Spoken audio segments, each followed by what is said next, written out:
Hello and welcome into the GSMC Sports Podcast brought to you by the GSMC Sports Network. I'm your host, TJ Mabarty. We are coming to you live on Tuesday afternoon. Today is September 17th, and we are going to be breaking down what was an unbelievable Monday Night Football game between the Atlanta Falcons and Philadelphia Eagles, which saw one of the more improbable comebacks that we've seen in recent NFL history as the Falcons were able to pull off the upset win and maybe rejuvenate their season after what was a very disappointing week one. So we're going to be giving you all of the breakdown and takeaways from that game. We are then going to be talking about the Philadelphia Eagles loss, as well as a number of the other top teams in the NFL that did fall this past weekend. And we are going to be talking about what level of panic NFL fans should be having surrounding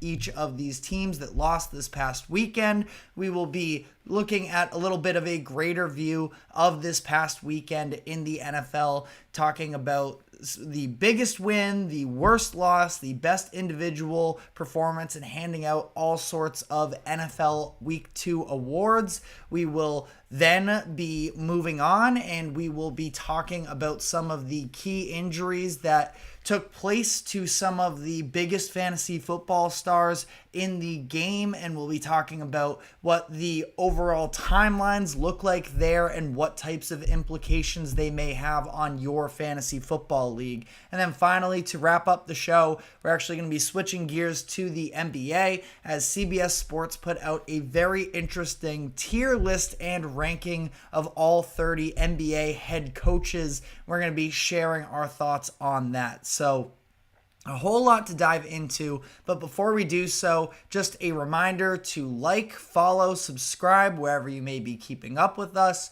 Be sure to leave a comment if you have any thoughts on the latest happenings in sports, whether it's just a quick thought that you had on any of the biggest games over the weekend, or just generally speaking in the sports world. If you have a thoughtful question or anything in between, let us know in the chat what your thoughts are, as we here at the GSMC Sports Podcast try and make this show as interactive as possible. And if you would like to become a bigger part of the show, you can leave a comment along with a tip or donation using either the super chat feature that is available on YouTube, or you can go to the link that is streaming across the bottom ticker. That is gsmcpodcast.net. Anything would be very greatly appreciated on either of those fronts. We're going to start off by diving into last night's Monday Night Football thriller between the Atlanta Falcons and the Philadelphia Eagles. Now, you have probably seen the play by now. 1 minute and 46 seconds left in the game. The Eagles up by 3 points, 3rd and 3, and they decide to pass the ball. At this point, Falcons without a timeout, so no way to stop the clock. The Eagles decide to do a little rollout with Jalen Hurts to Saquon Barkley, and ultimately the play was scripted up beautifully. Saquon Barkley appeared to be wide open for an easy first down conversion, but he just couldn't bring it in. And I think that I'm really in the majority with what sounds like a lot of people's reactions are, and I just think that it is an awful decision to pass the ball in that situation. Now, in terms of an actual play design on a normal 3rd and short opportunity, I think that it is an excellent design there. Barkley was wide open in the flats. You also have Jalen Hurts rolling out in space to his right with the option to keep it himself. Obviously, Hurts keeping the ball himself was a very big part of the Eagles' game plan during last night's game, but I just think that it is inexcusable to run the risk of stopping the clock. And the reality is, in football, in all of sports, and in all of life, human error is just inevitable to some degree. And again, I think even opening the door of possibilities for the clock to stop there is a mistake. Now, you can start to play the hypothetical game in any which direction you may want to.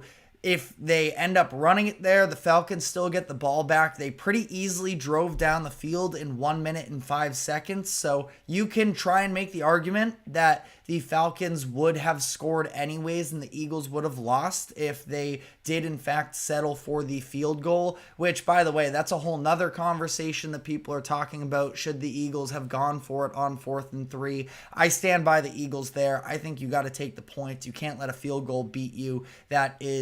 So I'm with the Eagles on that. It's just, again, all of this building up just led to a very disappointing loss for the Eagles. And you know what? Credit Kirk Cousins and the Falcons. We're going to be talking about them a little bit more in the second half of this segment here. It was an excellent drive there. But on the other end as well, while we're on the note, especially with the Eagles coaching, I thought that all in all, this entire game had a lot of causes for concern in the coaching game, which is really what one of the biggest questions surrounding the Eagles was headed into this season.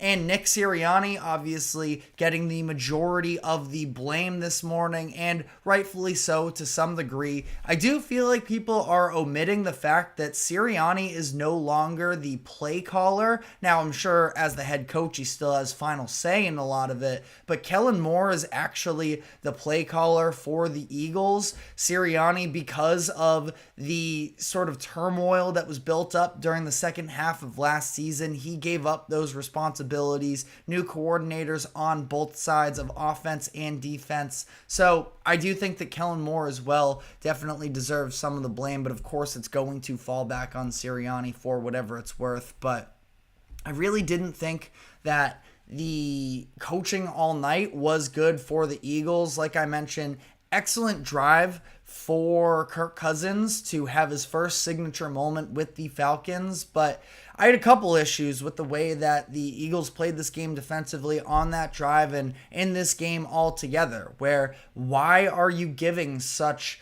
large cushions to the Falcons in that situation? I understand you don't want to get beat over the top. You understand that a touchdown beats you. But that being said, Kirk Cousins, he did not attempt one pass the entire night that was past 20 yards from the line of scrimmage, and that there were a number of moments where we saw Cousins being a little bit more hesitant of actually taking that deep shot. The broadcast crew on ESPN highlighted at one point he had Ray McLeod early in the game for what should have been a wide open break. They ended up going to Drake London instead for what was a big gain, but I think that Kirk is still a little bit gun shy in terms of testing out his full physical capacity as he recovers from that torn Achilles injury. And ultimately, I just thought that, sort of on that note as well, they should have been applying more pressure to Cousins. If you want to, obviously argue against that for the final drive, I'm with you. I'm not saying they had to blitz there necessarily, but throughout the game, they put no pressure on Kirk Cousins, who last week, when he faced pressure from the Pittsburgh Steelers, really struggled. And Vic Fangio, their new defensive coordinator, has a reputation over these past couple years that he does not like to blitz. The Dolphins were bottom 6 in blitz percentage last season. He did so actually ramp that up a little bit more in 2022 with the Broncos. They were top 4 in the league in blitz rate, but didn't pay off much. And in terms of the pressure stats or anything like that. So maybe that scared Fangio off, but through 2 games, the Eagles are currently 29th in the NFL in pressure rate and tied for last in yards per play allowed, according to Football Reference, which is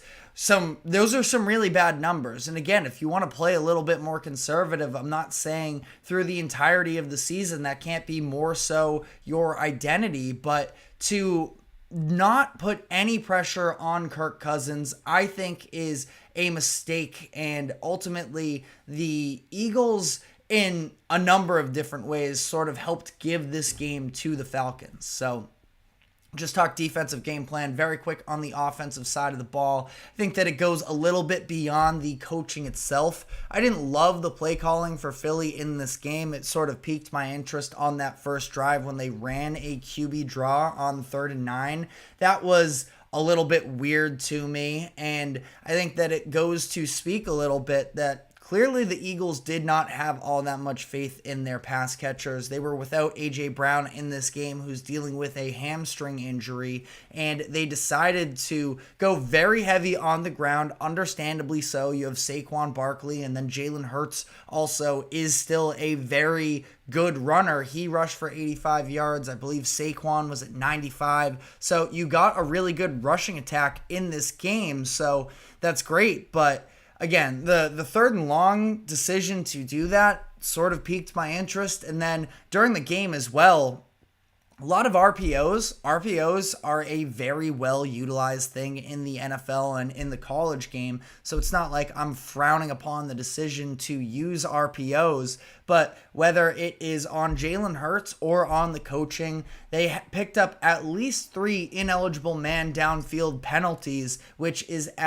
as a result of Jalen Hurts holding onto the ball too long and then deciding to throw downfield. That ultimately you have Cam Jurgens was really the main culprit in this situation, but there was at least one play where it was a couple linemen that went downfield. You got to throw the ball quickly there before your linemen are getting downfield. They can't just sit back and be passive because there's also a chance you're running right behind them. So I don't know if that's more of a coaching point or more on a Jalen Hurts decision-making thing, but it was just a messy game, I thought, for the Eagles on a number of instances there. That being said, they still should have won the game, so it's not like I'm trying to skewer them, and we're going to talk about the panic meter for the Eagles as well as all the other biggest teams that lost this weekend. I don't think you need to be entirely up in arms with the Eagles, but again, like I mentioned at the top of the show, for whatever it's worth, the Eagles coaching is sort of one of the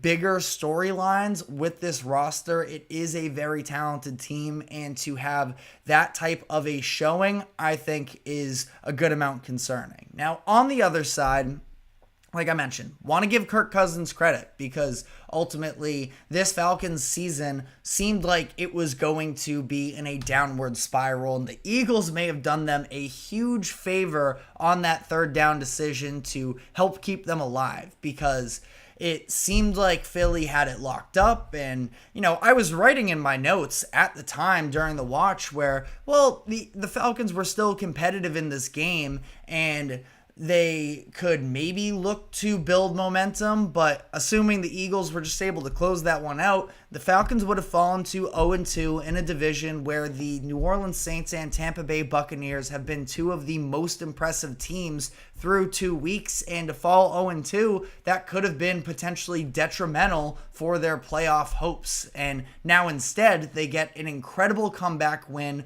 that sort of raises the morale of the entire team, sort of lifts the monkey off the back of Kirk Cousins, who seemed like he might have been getting booed out of Atlanta if things continued to go poorly, and then Raheem Morris, who I do just love as a coach, and I have very high expectations for him, but would have been definitely disappointing to have the season start like this after they did gain so much momentum, it felt like, during the offseason. So, it wasn't a perfect game for them. I especially thought on the offensive side of the ball, the first half was shaky. But what we saw in the second half was sort of the recipe of success for this team. It was feeding Bijan Robinson and that run game. I especially loved the drive coming into the second half where they were running the ball with Bijan, playing off of that with the play actions, and then just get the ball in the hands of your best playmaker. They had a screen that went for a pretty significant gain there.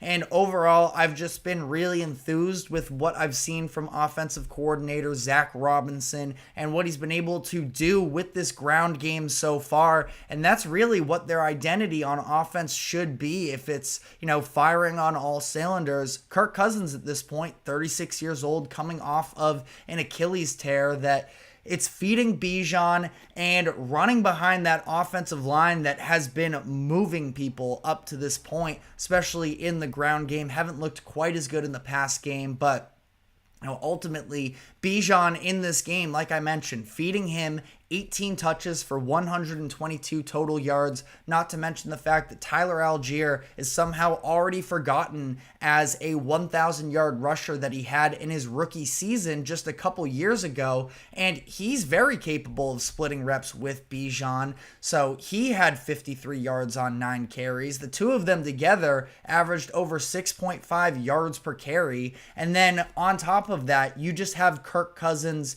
being the game manager that he's been for so long, but game manager is not a derogatory term towards quarterbacks. Sometimes it's just the style of play, and Kirk just making the right decisions. He was a little bit panicked and uncomfortable in week 1. Now, obviously, like I mentioned, part of that was as a result of the pressure that the Steelers were able to put on him versus what the Eagles were incapable of doing in this game. So we'll surely have to see sort of what Kirk looks like once he faces pressure once again. But he was, all things considered, pretty good in this game. 20 of 29, 241 yards, and 2 touchdowns with no interceptions. I think that's a good stat line for him, and I think that that is a winning recipe for the Falcons moving forward this season. Again, eventually Kirk will probably be tested in a couple different ways, but as for this game, I mean, he stepped up in the biggest moment, put together the game-winning drive. It was actually his, in the past 5 seasons now, 15 go-ahead touchdown passes in the fourth quarter and overtime, which leads the NFL. That's right, even over Patrick Mahomes, who just pulled off another one of those himself this past weekend. But now, all in all, I think that this is a very exciting win for the Falcons, who can hope to sort of, like I mentioned, build off of this and just stay alive in at least that divisional hunt, maybe in the playoff hunt as a whole. And on the other side, for the Eagles, I don't think you need to overreact. This is still a talented roster. We're TBD on the A.J. Brown injury. We're going to be circling back to that injury in particular later on in the show here, but it sounds like, he's going to miss a couple weeks. Even still, it is a talented team. I worry a little bit about the depth of the receiving core there, both wide receivers. I mean, Covey was the second leading targets leader in this game. Dallas Goedert wasn't very involved, so that's something that, again, game plan perspective, I think the Eagles are going to have to work on from here, be a little bit less reliant on Jalen Hurts using his legs maybe. But, defense, question marks there, sure, to some degree, but I still think they're going to be an improved unit this year. First-round pick Quinyon Mitchell, he had the tough moment on that game-winning drive where Darnell Mooney was able to shake him a little bit and pick up big yards, but he is eventually, I think, going to work his way back into it. Obviously, a huge difference in talent level that he's facing from his time at Toledo to the NFL, so he just needs to get acclimated a little bit more, but I think that he's going to be really good for them. Linebacker Zach Bonds seems like he may have been one of the most underrated signings of the offseason.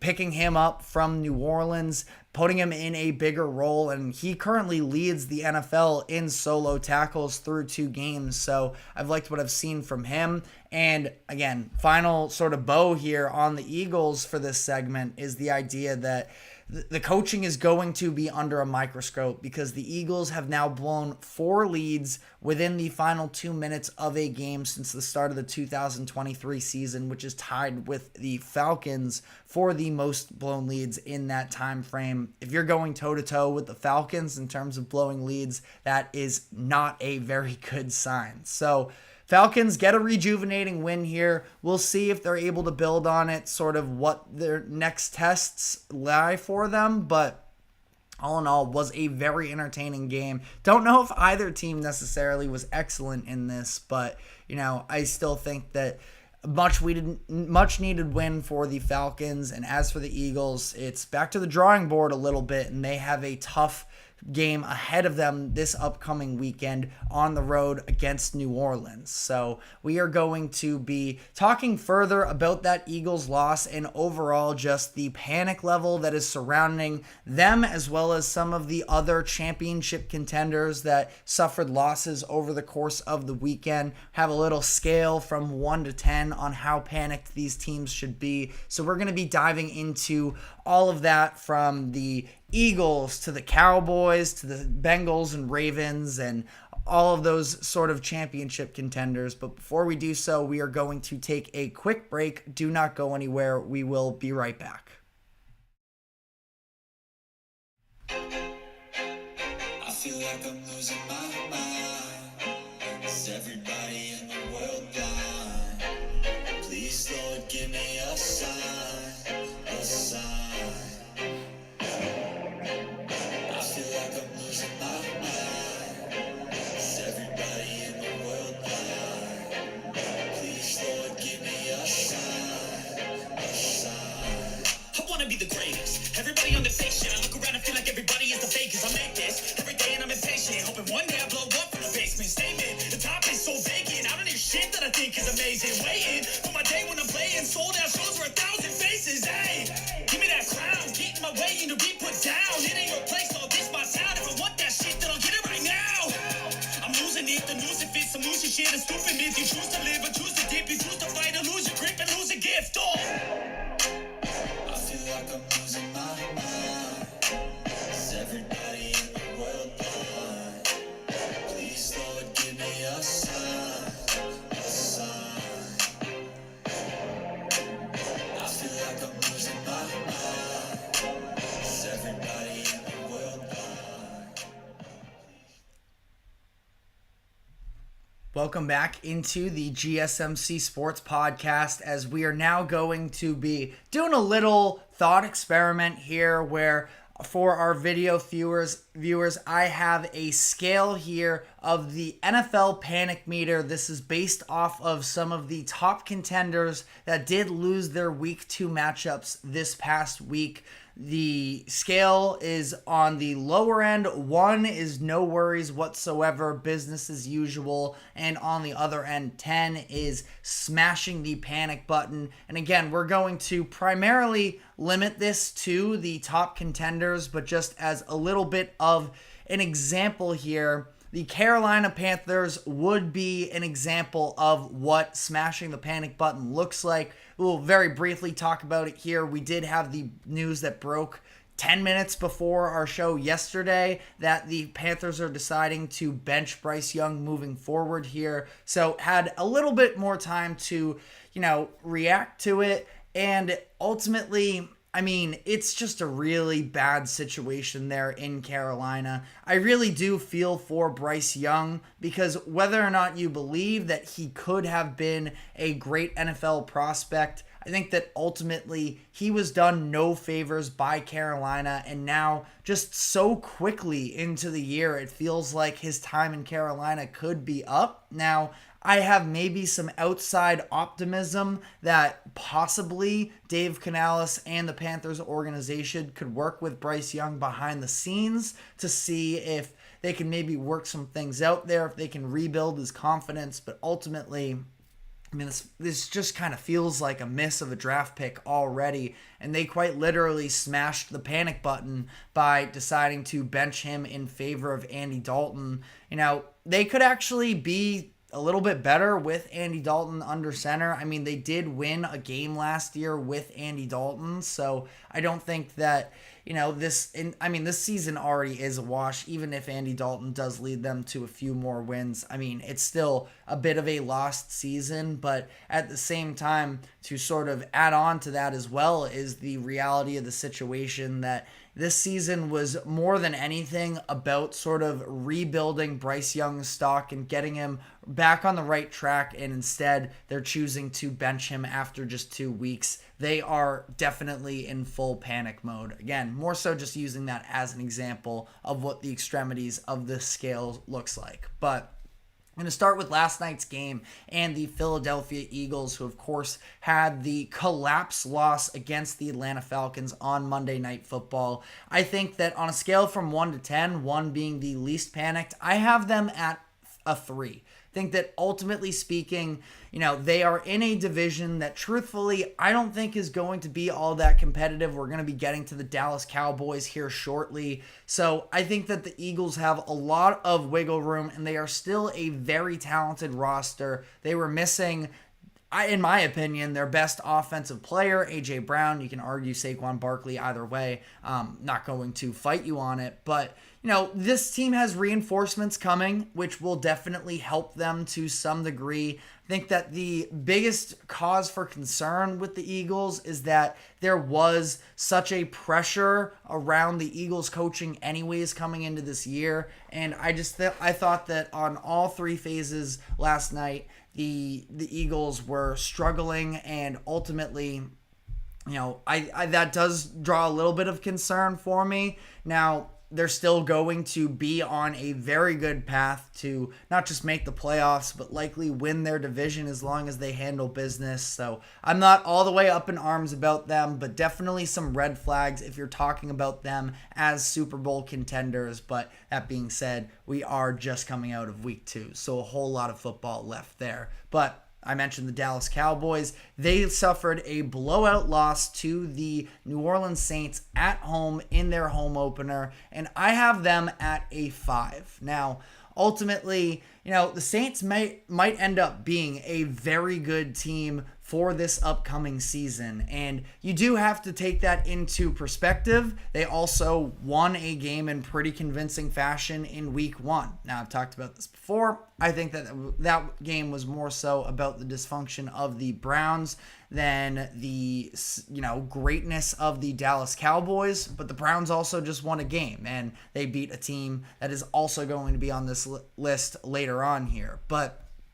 I haven't been super high about the Cowboys headed into the season, and I thought that a lot of the issues that we saw in this game in terms of Dak Prescott not looking like he's capable of elevating what is a little bit more of a short-staffed offensive weapon group around him, the offensive line really struggling in this game. Not quite sure what to make about the defensive performance in this. Again, I've been a believer in Mike Zimmer for the most part headed into the season, their new defensive coordinator, and I think that they are ultra talented. They're missing one of their best defensive players in Deron Bland, but the way that they just got steamrolled, allowing the Saints to score on each of the first 4, score a touchdown no less on each of the first 4 drives, that is a really bad sign for them. I think they can overcome it, but ultimately, I don't think that this is quite as talented of a roster as a lot of people seem to believe that they are. So ultimately, they're in a fine position here in regards to being able to make a playoff push, but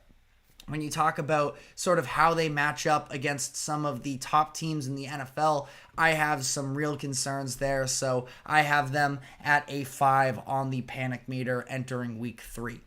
Now, staying in the NFC, the San Francisco 49ers suffered an upset loss to the Minnesota Vikings, and Brock Purdy did not look good in this game really whatsoever. That is marginally concerning there. We've seen at times Brock Purdy take a step back when he is missing key weapons. Ultimately, Christian McCaffrey placed on IR headed into this weekend, so he wasn't available. Deebo Samuel had a pretty good game, but he is now going to be out for some extended time here. Several weeks is what it's looking like. So that is definitely some cause for concern, but ultimately the 49ers, I think that they're going to be just fine in terms of ultimately having a pretty clear-cut run to winning their division. And then that being said, this season is obviously all about a Super Bowl run for the 49ers, so they could sort of care less in terms of what their regular season record is through the first 5-6 weeks while Christian McCaffrey and Deebo Samuel are potentially missing time.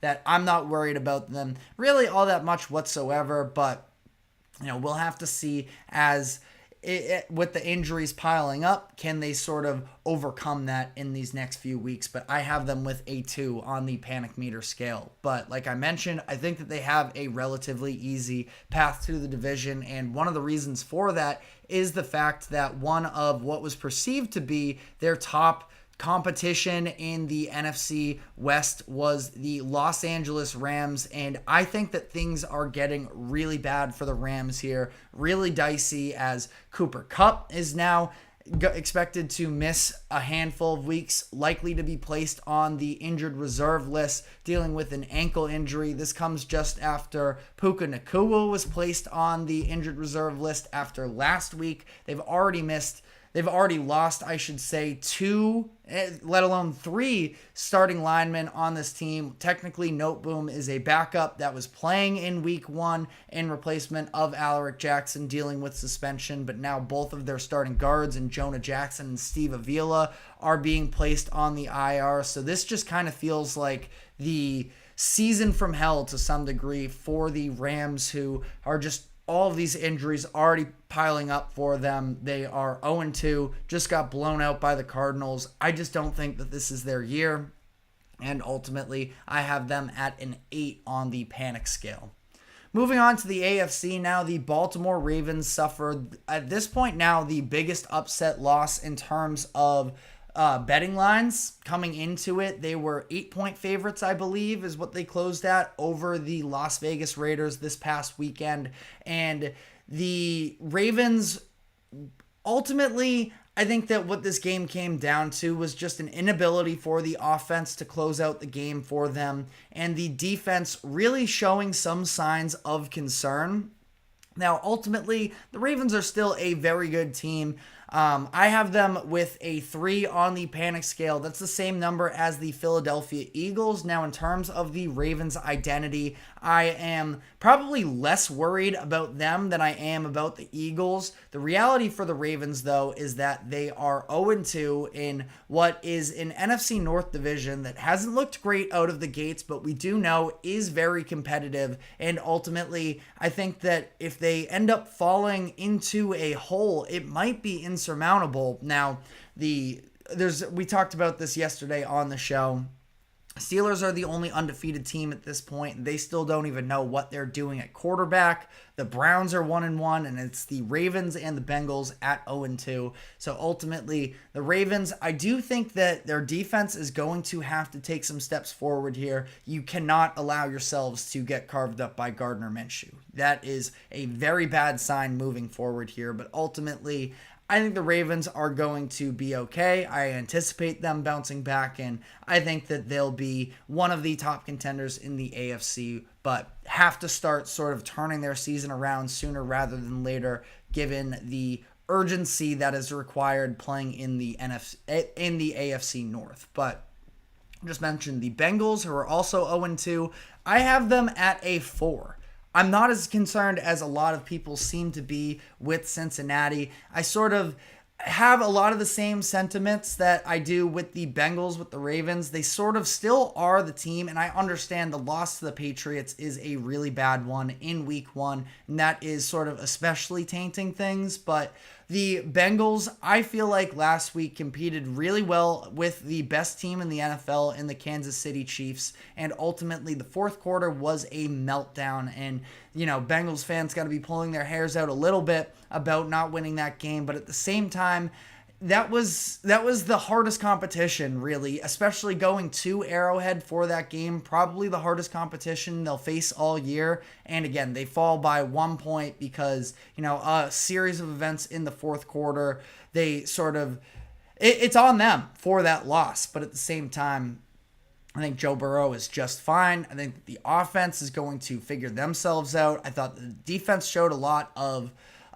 improvements from last season. I feel like that we've kind of seen that through the first 2 weeks, especially the pass defense, that revamped secondary with Geno Stone and Von Bell. Both of them, giving key contributions to the Bengals. So I have them at a 4, a little bit more panicked than the Ravens, basically because of that Patriots loss and because they are a marginally worse team than the Ravens, but I'm still not worried about them all too much. And then the final team here is the Jacksonville Jaguars. This is a team that I was pretty high on coming into this year. I thought that they were going to make the playoffs, and wow, do I feel bad about that prediction right about now, because it has been an absolute mess for the Jaguars up to this point. Week 1 against Miami, coming out of the gates, that is a game that is, excusable. The Dolphins, by a lot of people's means, were expected to be a playoff team anyways. Feels like when Travis Etienne ended up fumbling into the end zone. That goes differently, and it's a whole different game. We don't play the hypotheticals here on this show, but they very easily could have won that game. Playing now at home against the Cleveland Browns, who were just an absolute dumpster fire in week one. The entire media was piling on them. And to have that sort of bad performance is just inexcusable. Neither side of the ball really looked all that good. Deshaun Watson actually looked pretty solid in this game.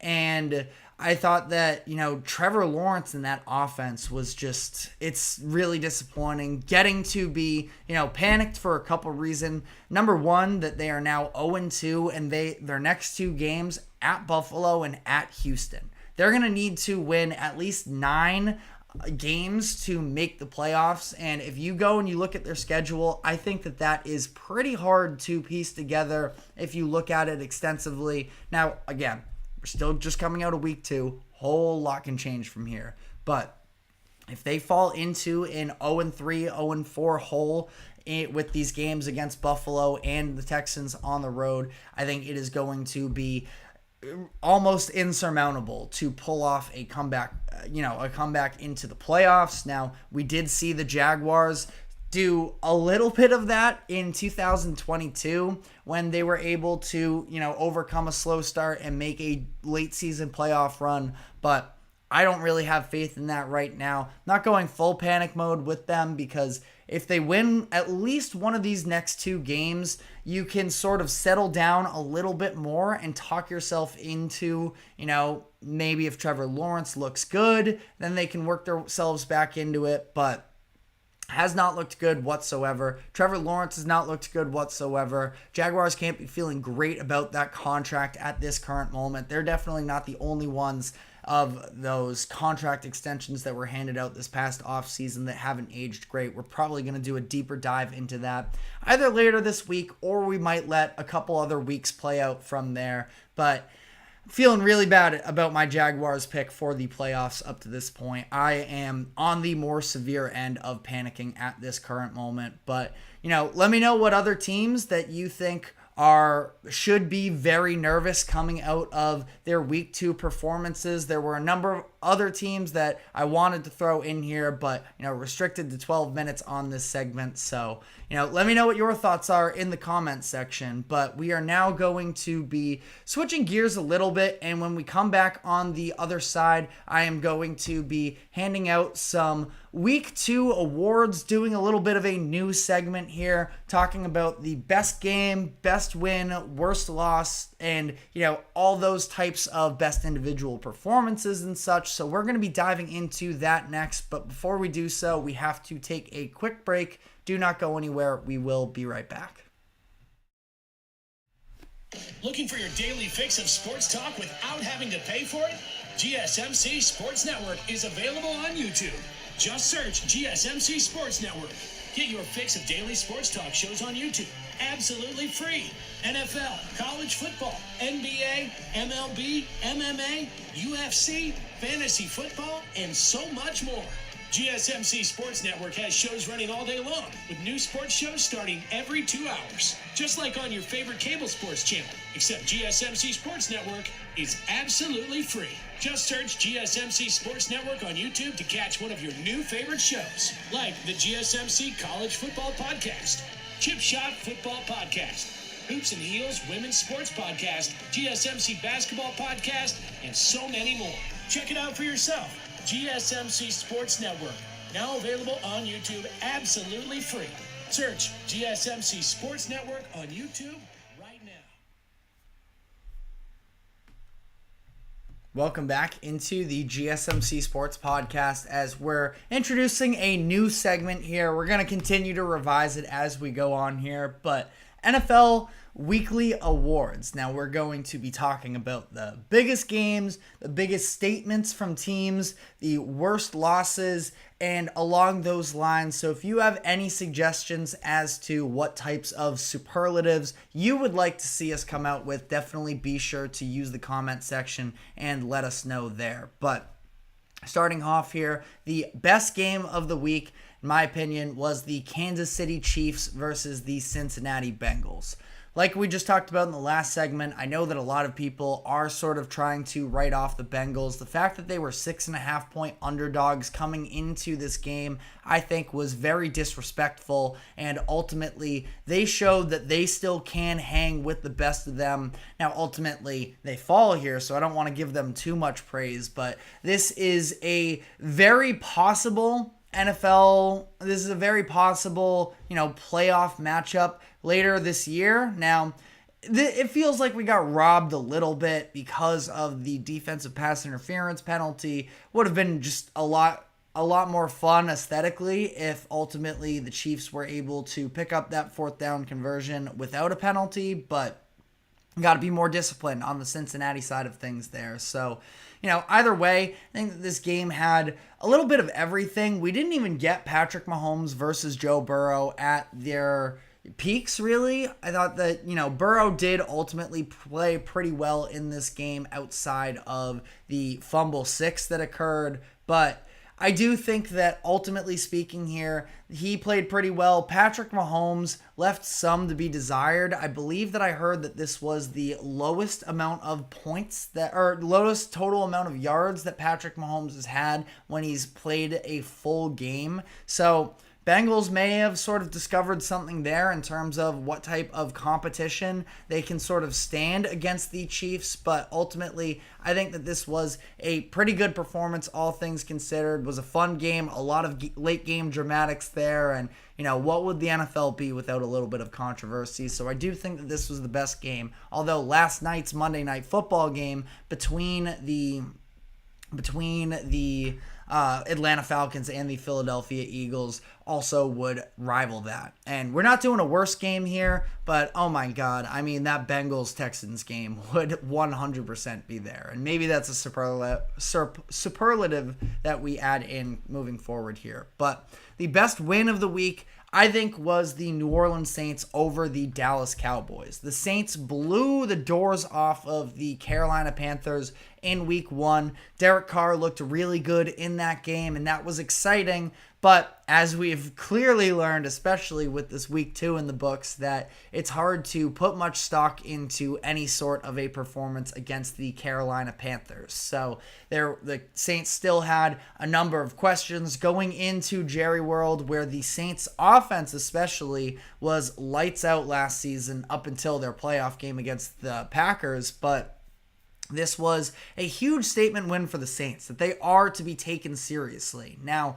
the consistency with the Saints is sort of what we're waiting on. They still won 9 games last year, but they had a lot of high highs and a lot of low lows. So ultimately, they are going to need to continue to prove it. They have a game upcoming this week against the Philadelphia Eagles at home that I think should be an excellent game, and they can continue to prove themselves. But again, for the offense to continue to sort of dominate through 2 weeks, 40 plus points in each of the first 2 games of the season, I think that is a great sign moving forward here. Clint Kubiak obviously getting all of his flowers right now, but we're just going to need to see it happen a little bit more consistently for the Saints. But I thought this was an excellent win. I would also give as an honorable mention the Arizona Cardinals just laying the Los Angeles Rams out in that game, blowing them out. Kyler Murray looking excellent. Marvin Harrison Jr. exploding. I thought that ultimately the Cardinals were also in that conversation, but I also think that the Saints are very depleted at this moment. Cowboys are more seen, at least in my eyes, as a team that could be a playoff threat, so I'm giving it to the Saints. The worst loss, Jacksonville Jaguars, and I think this one should be pretty consensus. What an awful game from the Jaguars. And this is from somebody who has been a believer that the Jaguars made the right decision in deciding to pay Trevor Lawrence, and that their defense was going to take steps forward this year. Doug Peterson was going to be able to bounce back, and sort of none of those things really, checked off in this past game. Now, defense, I'm still not out on them. I thought they played okay, but They were also facing Deshaun Watson. But to lose a game where the Browns, I believe, were 3 of 12. I can double check here. I think it was 3 of 12 on third down conversions. It was 2 of 14, so even worse. And, 13 penalties for in this game for double checking here actually my notes, but it was so sloppy really on both sides of this game. In the loss, it was the Browns who had 13 penalties for 100 yards, and they still end up winning this game. It is, a real indictment on where the Jaguars are at. If you really want to be an apologist, you can talk about the fact that it was pouring and offenses might not have been good on either side here, but even some of the general decision making with Trevor Lawrence was very much lackluster, and I am sufficiently disappointed to say the least. But would also throw the Eagles in probably as another honorable mention, considering the fact that they blew the game in the fashion that they did, but they still, sort of outperformed the Falcons for the majority of the game. Jaguars were just a mess, pretty much from start to finish, so they get marked down here as my worst loss. The best individual performance, I have Alvin Kamara. And to see him have this sort of, possible rejuvenation is really fun to see. Kamara is somebody who has had a very weird career arc, and I don't know if he's necessarily gotten the love publicly overall throughout his career for what a star he's been, but he was just on one in this game. On the ground, it was 20 carries for 115 yards and 3 touchdowns. Add to that his 2 receptions for 65 yards and a touchdown. Kamara was incredible altogether, and if the Saints are going to be a prominent force in the NFL this season, it's going to have to be the balance. Derek Carr has looked excellent, but I don't think it can solely be the Derek Carr show. The balance that Kamara provides as well on the ground. I think that the Saints offensive line as well definitely deserves some credit as well. Not a lot of people out there are big offensive lineman fans, but their 2 tackles in Taliesin Fuaga and Trevor Penning, I just think that they have a nastiness to them where they just get out and move people, and I'm very encouraged by what I've seen from the Saints. Now, I don't really have an offensive honorable mention here, but what I would say is I might add Defensive Player of the Week into this category as well, which would easily have to be Aiden Hutchinson with his 4.5 sacks. So if that's something that you think that we should include in these NFL awards, weekly awards, I should say, let us know in the comments section. But finally, the biggest red flag that I saw from this past week is the Philadelphia Eagles coaching staff, I should say. And ultimately, I don't want to kick a dead horse here. Everybody is slaughtering the Eagles coaching staff right now, but it's just the reality of the situation as well, that they sort of handed that game to the Atlanta Falcons in a couple different ways. And I talked about this in the game breakdown, that offensive coordinator Kellen Moore, I thought, had a tough game. Vic Fangio, the defensive coordinator, didn't put together a great game plan. And then obviously the decision making at the end of the game is really what sort of steals all the headlines here. But just all in all, the Eagles are a talented team, but they have to be able to get out of their own way. And that's what we didn't see. We didn't see them do that last season. And now, it's just really disappointing to see this happen in this game as well, where they're going to be under the microscope for this upcoming season. Last season they basically chalked it up to both of our coordinators last year weren't good. So, okay, you move on from them. You bring in 2 new coordinators. Now is where Nick Sirianni's back is against the wall. And even if he is sort of a locker room guy and, fires up the Eagles players, you gotta be more well composed as a team as a whole, and that I do not think that they were in that collapse loss to the Falcons. But another red flag that I would throw in there as well of an honorable mention is the Ravens passing defense, allowing Gardner Minshew to be basically flawless in the second half.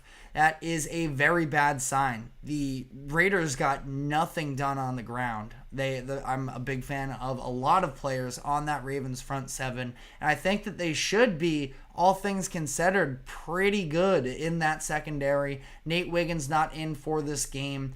I don't know how much he is a transformative talent in year one and how much you can really rely on him to fully pull it together. I understand you're playing Davante Adams, who is still one of the best wide receivers in the NFL, but I mean, Gardner Minshew in that Raiders quarterback room is one of the worst in the NFL. And Gardner played okay, so I don't want to, kill him in a moment where the Raiders actually looked pretty good, all things considered, and Gardner looked pretty good. But, that being said, we can acknowledge that it was great for the Raiders.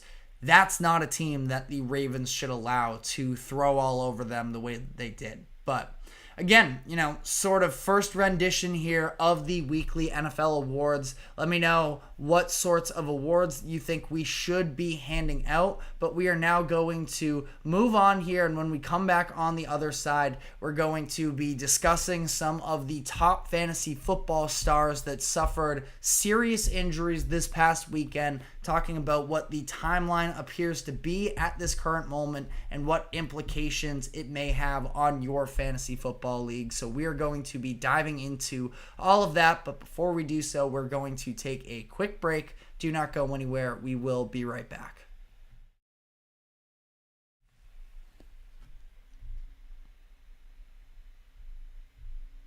For the best and latest podcasts available anywhere, go to the podcast app on your cell phone and type in GSMC to access free content-rich podcasts on health and wellness, book reviews, sports, entertainment, relationships, social media, movies, technology, finance, and even weird news. Subscribe and download the GSMC Podcast Network's family of shows, available everywhere podcasts are found.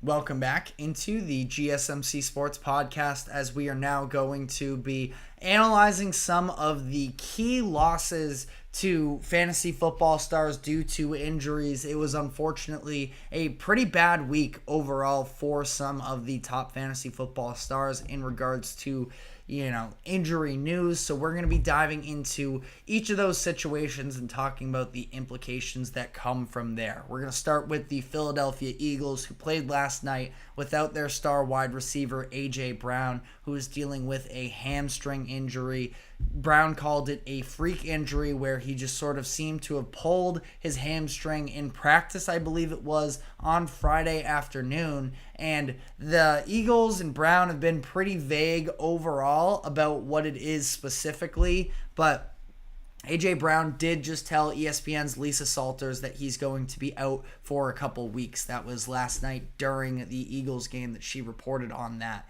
And I think that ultimately, in terms of how this sort of works out from a fantasy football perspective, Devontae Smith, we saw him last night able to shine. He was really the only wide receiver or just in general pass catcher that was a consistent threat to the Falcons defense, and that's why Jalen Hurts targeted him 10 times. He was one of, A.J. Brown got paid this offseason, but as did Devontae Smith. So Devontae Smith's stock for the next couple weeks definitely up there. Devontae, great player anyways, probably a wide receiver to play anyways, even with A.J. Brown being available to them. But now at this point as well, with this sort of injury news, Devontae Smith is in that wide receiver one territory. Now, last night, you can double check here, he probably had around 15 points in standard scoring. I have him myself in a PPR league where he scored me, I believe it was 17. So I think that ultimately, when he finished with 7 receptions, 76 yards, and a touchdown. So, depending on your league scoring, you're looking at somewhere between 13 and 21 points. But Devontae is going to have to be a must-play for the foreseeable future here. I was a little bit worried last night as to, what happens if opposing teams just sell out to Devontae Smith? And the answer is doesn't really matter.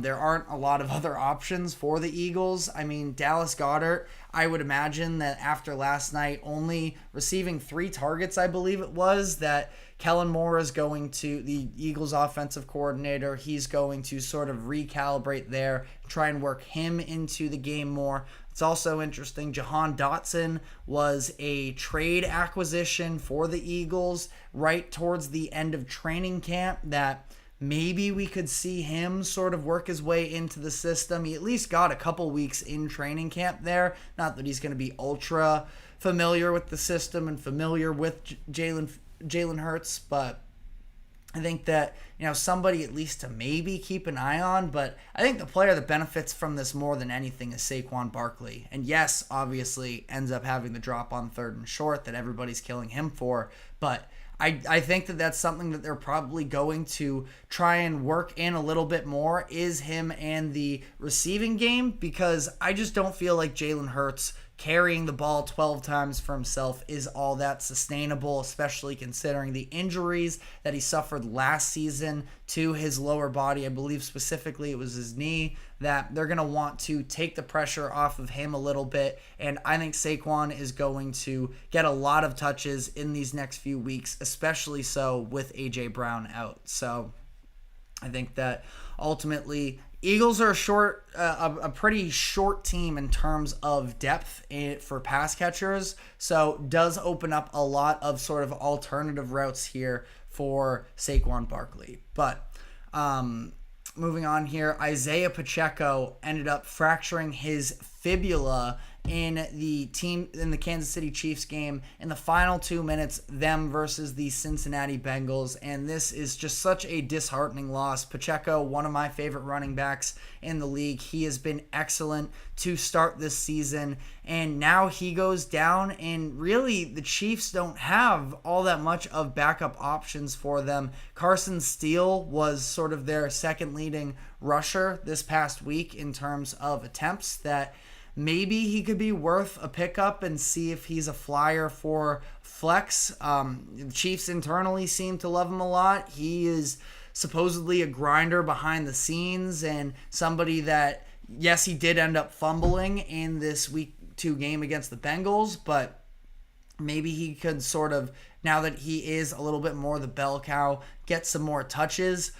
I think it would be sort of at best a flex start for you, maybe an RB2 if you're desperate, because especially the Chiefs don't really have anybody else. They do have Samaje Perine, who maybe they'll utilize a little bit more in the passing game, so if you're banking on him being a PPR running back, I definitely wouldn't do so there. Clyde Edwards-Helaire is still on the team. I'm not sure where he's at in his injury recovery process. Maybe he takes over a little bit more. I mean, ultimately, I just don't think that the ground game is going to be good for the Chiefs during this absence here. We'll have to see about that, but probably means more touches for some of those receivers. I don't know. The Travis Kelce situation there in Kansas City is an interesting one, because I thought that Kelce was going to have a quieter season this year anyways, just based off of the fact I think they're going to want to preserve him as much as possible for the playoffs. Now, do they sort of start to work him in a little bit heavier usage now that Pacheco is out? I'm not sure about that. The Chiefs are another one of those teams where it's just they know that they're playing for a Super Bowl. They don't really care about these regular season games. So maybe Kelce gets a couple more looks, but ultimately I don't expect the usage of him in the regular season to be night and day now with Pacheco out. But I think it more so benefits the likes of Rashee Rice and Xavier Worthy. Also, the fact that Hollywood Brown is expected to miss the majority of the year means that you don't have to worry about another mouth to feed in that offense. We'll see. I still like Rashee Rice as a play far more than I do Xavier Worthy. Worthy will be an interesting, an intriguing flex start every couple weeks based off of matchups. I don't think that he's going to consistently get the touches that a lot of other fans seem to at this point. We know the explosion with him and all of that, but we still haven't really seen himself consistently get open with his route running, which I think is probably what the Chiefs are going to, work with him behind the scenes throughout this season and for the foreseeable future. But Rashee Rice has been incredible out of the gates here, and he has been, so sturdy. You want to talk about route running and just finding open space. That's been Rice's game so far, and I talked about this before. It's almost a little bit Travis Kelce-ish in terms of working that intermediate game, finding open space, and just picking up a couple extra yards after contact. I think that he's been really impressive there, and he's somebody that I think is going to be, a high wide receiver 2 option. Could be a low wide receiver 1 just based off of the fact that he has Patrick Mahomes behind him. Probably would have to see a little bit more consistency in terms of, how Patrick Mahomes and the Chiefs want to play this for the weeks coming forward. But ultimately, I think that they're going to have to lean a little bit more on their passing game in these next handful of weeks, and we'll see what types of implications that has in terms of who gets the majority of the work end there. Cooper Kupp suffered an ankle injury, expected to be put on the IR. This is a situation where, the Rams are just so distraught right now, and it's wide receivers from a fantasy football standpoint, but then also, your first inclination might be, oh, well, maybe that means Kyren Williams can take over a little bit more. And while I'm not saying that that's impossible, the Rams have already seen 3 offensive linemen start and then get placed on the injured reserve list, so I don't know how they're going to be good, how good they're going to be in the trenches either. Kyren, maybe if you're in a PPR league, he is able to sort of emerge there, but I don't see him topping, maybe a mid to low RB2 spot for a lot of fantasy football users, especially, again, depending on if you are in a PPR league or not. Production probably only gets worse from there, so I'm pretty pessimistic in general here about the Rams. If there's a wide receiver that could potentially take a jump here, maybe you get lucky with Tutu Atwell emerging out of the slot. Their Rams, considering all the injuries they're dealing with on the front line, probably the idea of them throwing quick routes to a slot wide receiver, I think it's on the table for them, but I would probably stay away from the Rams, generally speaking, here in fantasy football. And then a couple injuries for the San Francisco 49ers. Christian McCaffrey is going to be placed on the IR as expected, or he is out for at least until week 6, and then we'll sort of have to see from there. I would have to imagine the 49ers are going to be in no rush to bring him back for a couple reasons. One being the Achilles is what's bothering him, and Achilles is never anything that you want to play with. And then on top of that as well, just the fact that the 49ers are in a pretty comfortable situation overall here in terms of they still are. I know they just lost to the Vikings. They're still one of the best teams in the NFL, and I don't think that they're all too concerned about regular season wins or losses. So feels like maybe a spot where, we could see McCaffrey make his return. I know he's out until at least week 6. I wonder if they sort of hold off even that much more so for week 7 against the Kansas City Chiefs, where Super Bowl rematch. I'm sure they're going to, be motivated to win that game. So, McCaffrey going to be out for the foreseeable future, but you got another 100-yard rushing game from Jordan Mason. So he feels like, especially behind that offensive line in San Francisco, that he can be a legitimate running back 2 option for now. Now, I can't say that I've known a ton about who Jordan Mason is up until week 1, so, I'm not going to die on that hill necessarily, but he's been really impressive up to this point. I expect that to continue on, but the other injury for the 49ers, Deebo Samuel, suffers a calf injury and is expected to be out a couple of weeks, according to 49ers head coach Kyle Shanahan, which I think we saw it last week. The biggest beneficiary out of this is George Kittle, who, had a massive game for the 49ers in this game, and I think he's going to be the top guy for them. Brandon Ayuk still hasn't seemed totally comfortable yet since sort of coming back from that holdout. He's still a good player. I think he's going to be fine in the long run here. Maybe just needs to shake off a little bit of rust, but again, Kittle is really the player that I'm looking at from this perspective, that he is going to ultimately benefit a lot. 7 catches, 76 yards, and a touchdown in this game. Again, Ayuk, fine, 4 catches, 43 yards, but Ayuk feels like right now a flex player that, has the upside of working into that wide receiver too. But George Kittle is, maybe going to be the tight end one for this upcoming season. Nobody in that tight end position has really emerged yet. So I'm buying stock in George Kittle as much as I can at this point. Definitely not an easy player to get a hold of anyways, but I think that he's going to be huge for the 49ers for these next handful of weeks while they are shorthanded. But those are really the significant injuries that are expected to have players miss time. Justin Jefferson expected to be back next week. Tajay Spears expects to be back next week. So I believe I covered all the bases on some of the key fantasy football players. But let me know if you have any other questions on some of the top players that may be dealing with injuries. But that is going to wrap up what we have for NFL for the day. We're going to take one last break here, and when we come back on the other side, I am going to be giving my thoughts on CBS Sports' top 30, the rankings for all 30 NBA head coaches that they just put out a couple days ago. So we're going to be diving into that, but before we do so, we're going to take a quick break. Do not go anywhere. We will be right back.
Welcome back into the GSMC Sports Podcast for our final segment of the day, where we are going to be reacting to the list that Sam Quinn of CBS Sports put out, ranking all 30 NBA head coaches. He put them into tiers, so we're just going to be giving some thoughts on how he did with the list as a whole. So without further ado, getting into the first slate of teams here. For our video viewers, we are looking at tiers 9 through 7. It was 9 different tiers here.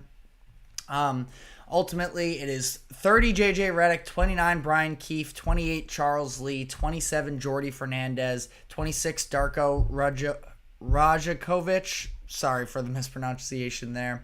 25 Chauncey Billups, 24 Billy Donovan, 23 J.B. Bickerstaff, 22 Doc Rivers, 21 Kenny Atkinson, 20 Willie Green, and 19 Jamal Mosley. So obviously J.J. Redick, just because he has the Lakers job, because he's J.J. Redick and he's a big name. Some fans might take offense to the fact that J.J. Redick is ranked 30th. I don't think it's all that off base, given the fact that there is zero coaching experience that can give us a real gauge on how good of a coach he will be. Now, I think that he does have a lot of upside as a coach. I talked about this before. I kind of wish he went anywhere but the Lakers to start his career, because he's going to be in the pressure cooker from day one. But ultimately, J.J. Redick, it's clear. If you listen to the Old Man and the Three or his podcast with LeBron James, J.J. Redick knows ball big time, and I think that it's going to translate to the NBA. I think that he could definitely be a riser as the year goes on, but again, somebody who doesn't even have experience at the high school level or above, I believe is the case with J.J. I don't have a problem with Quinn putting him at number 30 on this list. Number 28, Charles Lee. Not going to spend too much time on the bottom of this list necessarily, but I'm a Celtics fan. I'm a very big fan of Charles Lee. He's coming off of winning a championship with the Celtics. He is a hard-nosed guy, very well-renowned. He was once with the Milwaukee Bucks as well, I believe, when they won in 2021. Then was the lead assistant there, became the lead assistant with the Celtics last season, and I think that he has a chance to do some really big things with the Charlotte Hornets, who have been lacking culture these past handful of years. And now, additionally, I think that the Hornets have their hands on a couple really hard-nosed athletes in terms of Brandon Miller, who is a star in the making, in my opinion, and somebody that the Hornets can really build around.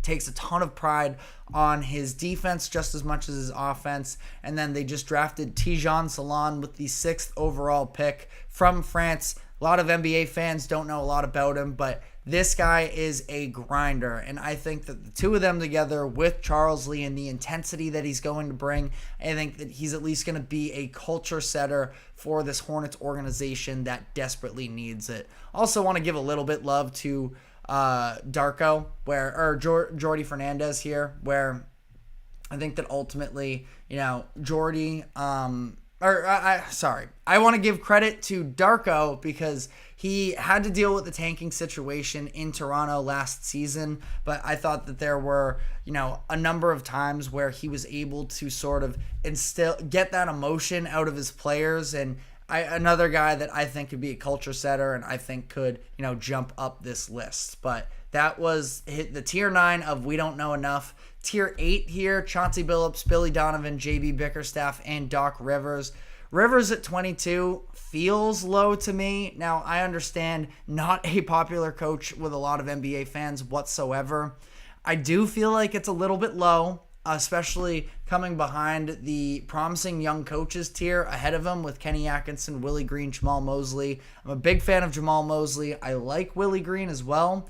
I think that ultimately, what has Kenny Atkinson really done to prove that he's better than Doc Rivers? And again, yeah, sure, the Bucks were a worse team record-wise when Doc Rivers took over, but there's a reason why the Bucks ended up firing Adrian Griffin early in the season. It's because they weren't playing a winning brand of basketball. Now Doc gets a full year with Milwaukee. I think he is going to be better this year. Not saying I'd throw him into the top 10 or anywhere near that, but Doc at 22, a little bit low. And when you look at sort of this next tier as well, I mean, I look at somebody like Quinn Snyder sitting at 16. It's like, yeah, well, Quinn Snyder did definitely have some good years in Utah. And I was encouraged for the Hawks when they decided to hire him headed into, 2 seasons ago. But it hasn't shown me anything really in the past couple years. Jason Kidd as well, somebody that I do think that Kidd is sort of one of those polarizing NBA head coaches.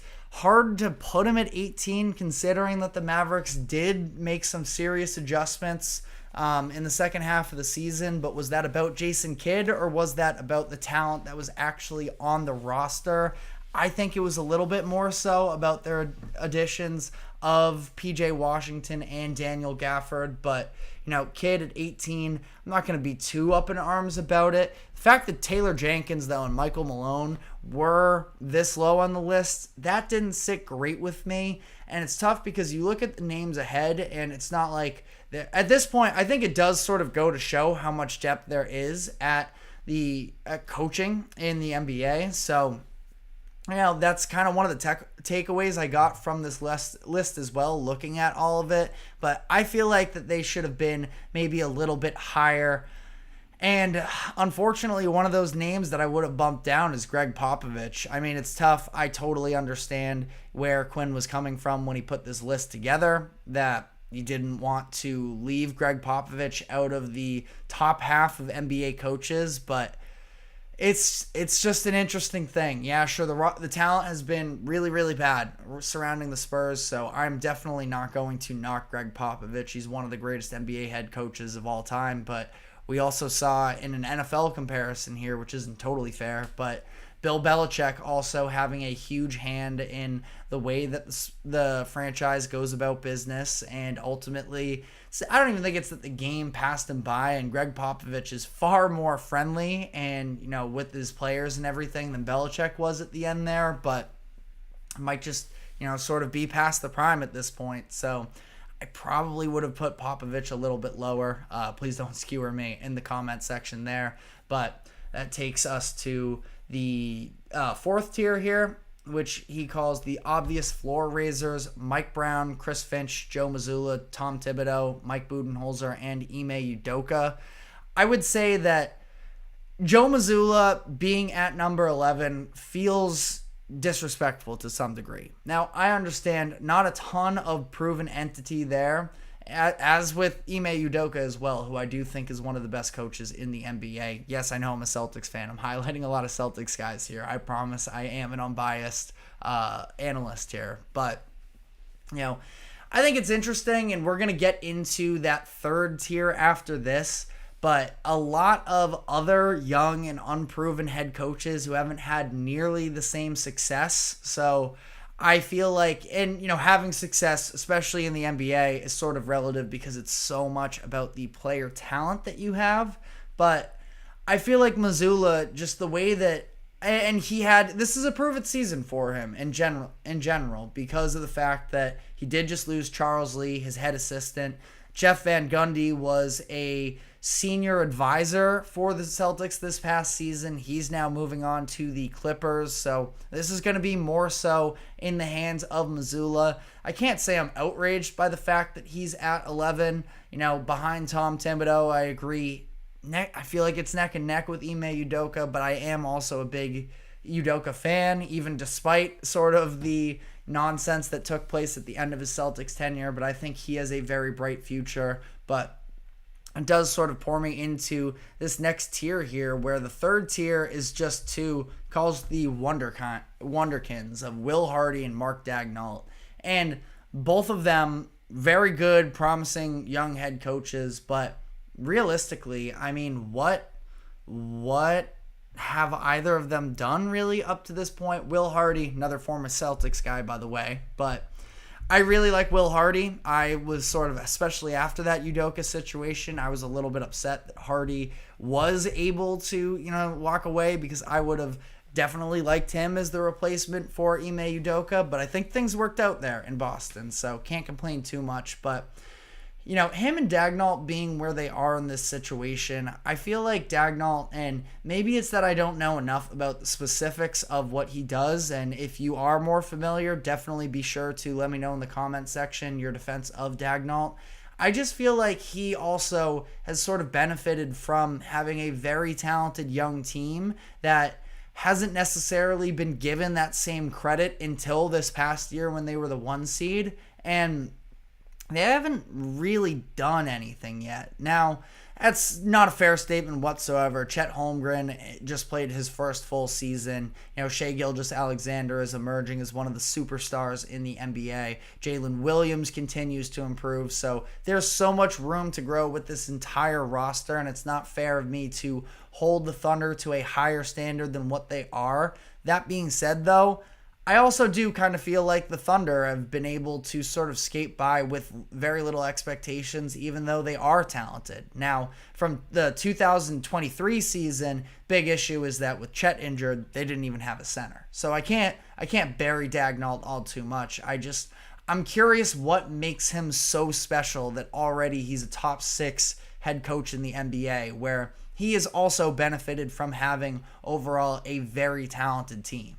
So I would probably knock him down. It's not even that I'd knock him down. I just feel like when you look at, we'll sort of go back here for the visual viewers, between Will Hardy and Mark Daigneault and some of the coaches that were in that tier just below them of a Mazzulla, Thibodeau, Udoka, you could maybe even throw Chris Finch in there. I also love Mike Brown, but, I don't think that Hardy and Daigneault are a full tier above some of the guys that are in that 13 to 8 range. Now, if you have a counter argument, I'd love to hear it in the comment section. Not, married to these opinions, but it's maybe more so just confusion to me why Dagnall and Hardy get to already be among, just outside of the elites ahead of some of those other coaches that have shown a lot of success, especially Thibodeau. It's one thing if you want to bang on Missoula and Udoka, who don't have quite as much experience, Mike Brown as well, but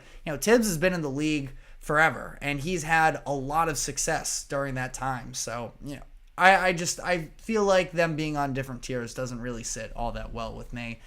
Tier 2, the elites, Ty Lue, Steve Kerr, Rick Carlisle, Nick Nurse, and then Eric Spoelstra on his own tier, understandably, at number 1 to close out the top 5 there. I don't have many complaints there. I do feel like Nick Nurse, and I really do like Nick Nurse, and I think I'm not upset by him being here whatsoever. It is a little bit weird to me that he's just sort of consensus number 2 when Nurse hasn't really done anything since the 2019 championship, where I think even more so impressive than beating the Warriors in the finals given the injuries was sort of innovating the wall to use against Giannis, beating what was to some degree a better team in the Philadelphia 76ers in the semifinals as well. But Sam Quinn, the author of this article, he also talks about how, even after they lost Kawhi Leonard and Danny Green, they were still the number 2 seed in the East. Okay. That doesn't really move me. They ended up losing in the second round anyways. So I'm not really sure what the accomplishments for Nick Nurse within the past 5 years are.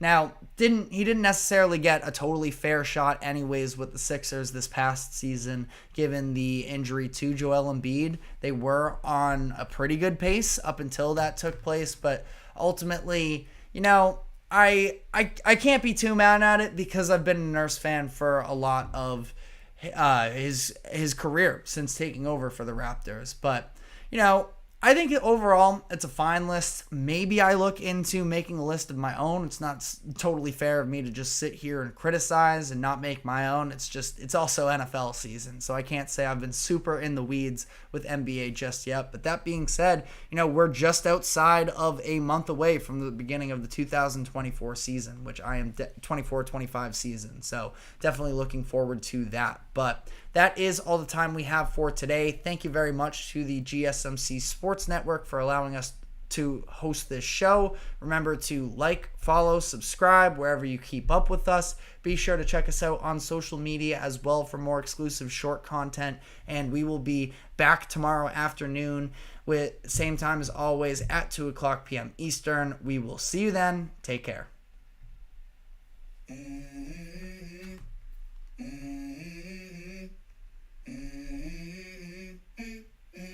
Let's go. I wake up to a little bit of drool on my pillow, feel like it's gonna be a bad day. Yeah, I'm tired of shit, and the coffee ain't hit yet, damn, ain't that great.